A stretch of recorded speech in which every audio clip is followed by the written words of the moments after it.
آپ نے یہ ضرور دیکھا ہوگا کہ جب سے محسن نقوی صاحب آئے ہیں نا، تب سے یہ جو شیعہ کمیونٹی ہے یہ حد سے زیادہ آگے مطلب کہ بغیر کچھ سوچے سمجھے بولتے چلے جا رہے ہیں۔ اب میں آپ کو کچھ ایگزامپلز دیتا ہوں، پہلے بات کو سننا ہے، اس کے بعد آپ نے جو بھی رائے اپنی پیش کرنی ہے اس سے پہلے کوئی بھی مطلب کہ یہ نہیں آدھی ویڈیو دیکھے تو کچھ بھی بولنا شروع ہو جائے۔ سب سے پہلے ایک آپ کے ذاکر ہیں آصف نقوی کے نام سے یا علوی کے نام سے، ایسا ہی کچھ نام ہے ان کا، تو وہ بول رہے ہیں کہ خانہ کعبہ میں مطلب اللہ انتظام نہیں کر سکتا بندوں کے کھانے پینے کا۔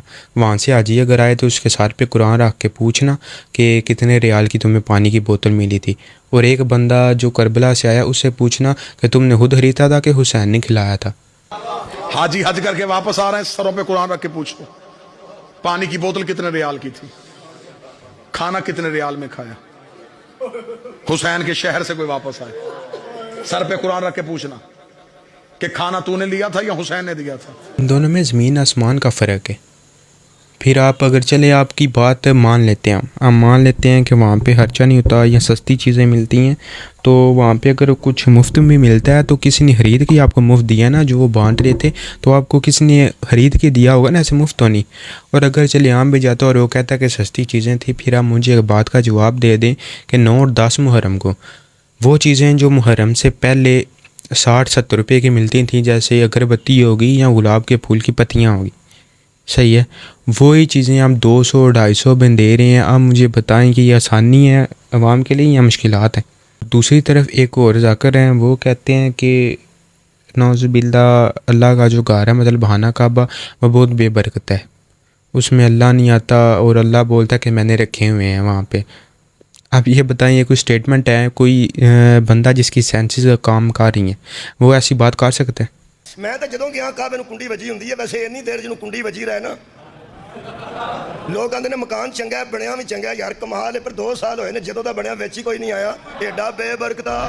پھر ایک ذاکر ہے ان کا، وہ کہتا ہے کہ یہ جو قرآن پاک میں آتا ہے کہ اللہ فرماتے ہیں میں جو بھی چیز چاہتا ہوں میں کن بولتا ہوں اور وہ ہو جاتی ہے، یہ ایسا کچھ نہیں ہے۔ اللہ علی علی کرتا گیا اور دنیا بنتی گئی بنتی گئی۔ ابی طالب نے کہا، فرمایا جو کن کہہ کے اللہ نے کائنات بنائی ہے وہ کوئی جملہ نہیں، وہ علی علی کہتا رہا کائنات۔ اللہ، یہ دیکھیں کتنی بڑی، آپ مجھے بتائیں، ایک تو یہ اللہ کی شان میں گستاخی ہے، اللہ کی ذات کے ساتھ ایسا جھوٹ منسوب کرنا، اور دوسری حضرت علی کے ساتھ بھی ہے کہ ان کے ساتھ اتنا بڑا جھوٹ باندھ دیا ہے، اور کوئی پتہ ہی نہیں ہے کہ میں نے کتنی بڑی سٹیٹمنٹ منہ سے نکال دی ہے۔ سٹیٹمنٹ کیا، بکواس منہ سے نکال دی ہے، کیونکہ انہیں کوئی پوچھنے والا کوئی نہیں، اور جو سامنے بیٹھے ہوئے ہیں وہ بھی ایسے جیسے باندھ دماغ ہے ان کا، وہ تو ایسے جیسے انٹرٹینمنٹ کے لیے بس گئے ہیں۔ ابھی میں اپنے خود دیکھا، میں نے یہ نہیں کہ کسی نے کہا ہو یا کسی کے منہ سے سنا ہو، میں نے خود دیکھا ہے کہ ایک اینکر پوچھ رہا تھا، 2 جو شیعہ حضرات تھے نا وہ آئے ہیں، مطلب وہ زنجیر زنی کار کے یا جو بھی کار کے ماتم وغیرہ آئے ہیں، تو اس نے پوچھا 9-10 محرم کو ہوتا کیا ہے؟ وہ ایک کہتا ہے مجھے علم نہیں ہے، دوسرا بھی اس کے پیچھے جی مجھے کوئی علم نہیں، ہمیں نہیں پتہ۔ تو آپ بجائے ماتم کو انٹروڈیوس کروانے کے، بجائے ماتم کو پروموٹ کرنے کے، آپ انہیں یہ سمجھائیں کہ اصل میں ہوا کیا تھا یا کیا واقع۔ انہیں یہ نہیں پتہ کہ ہم یہ مطلب کہ کس کے لیے کر رہے ہیں یا کس کی وجہ سے کر رہے ہیں، کس واقعے کی وجہ سے۔ اور جو سبیلیں آپ لگاتے ہیں بہت اچھی بات ہے، لگانی بھی چاہیے، اور ہم 9-10 محرم کو قبرستان بھی جاتے ہیں، بالکل جانا چاہیے، لیکن سارا سال آپ مطلب کہ کیا بزی ہوتے ہیں بہت زیادہ؟ میں نہیں کہتا کہ آپ سارا سال جاتے رہیں، روز جائیں، لیکن ہفتے میں ایک دفعہ چکر لگا لیا کریں قبرستان کا۔ بندے کو ایک تو عبرت حاصل ہوتی ہے کہ میں نے مار کے ادھر ہی آنا ہے، اور میں اپنی زندگی میں کر کیا رہا ہوں، اپنی زندگی میں وہ کام کروں جس سے اللہ راضی ہو، جس سے آپ کے جو ارد گرد کے لوگ ہیں وہ نہ راضی ہوں، اللہ کو اپنے راضی کرنا ہے۔ یہ بہت اچھی بات ہے، آپ سبیل لگاتے ہیں، لنگر لگاتے ہیں، لگانا بھی چاہیے، لیکن وہ پورا سال آپ کیوں نہیں لگاتے؟ آپ نے اسے فیسٹیول کے طور پہ مان لیا ہوا کہ 9-10 محرم آئے یا محرم کا مہینہ آئے، پھر ہم جتنی چیریٹی ہے وہ کریں، یا جتنی سبیلیں لگا سکتے ہیں، جتنا پانی پلا سکتے ہیں، جتنا کھانا کھلا سکتے ہیں، تب بھی سارا ثواب مل لے۔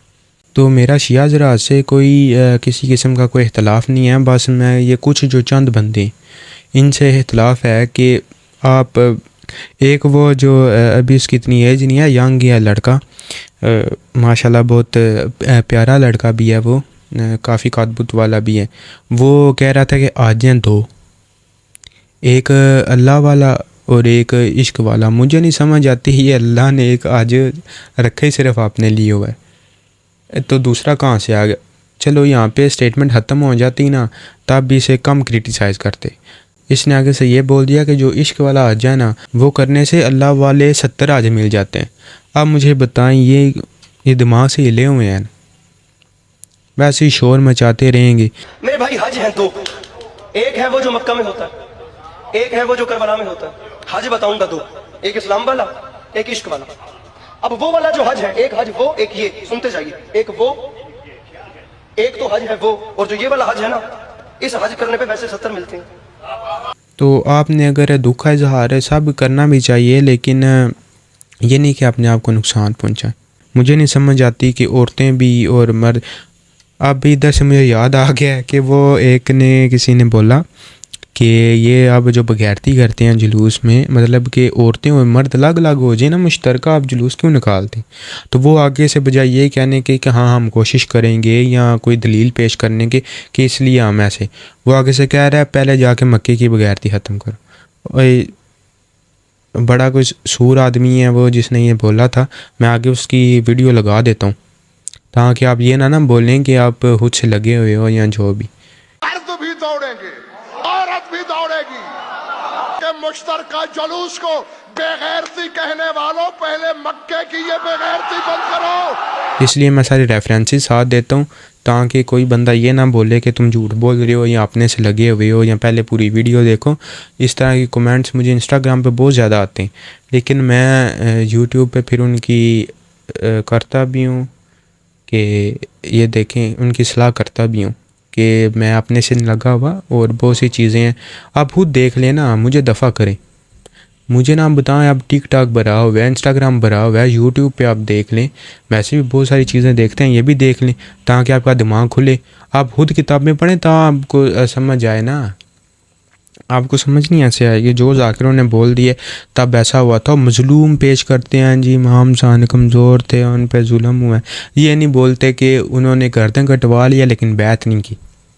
یہ بولنا چاہیے نا، کتنا دلیر جملہ یہ کہ انہوں نے بیعت نہیں کی، اپنا گردن کٹوا لی ہے لیکن بیعت نہیں کی. کتنے بہادر آدمی تھے. اور آپ رو دھو کے جی اپنے آپ کو نقصان پہنچا کے ان کے کام میں، یہ مجھے سمجھ نہیں آئی.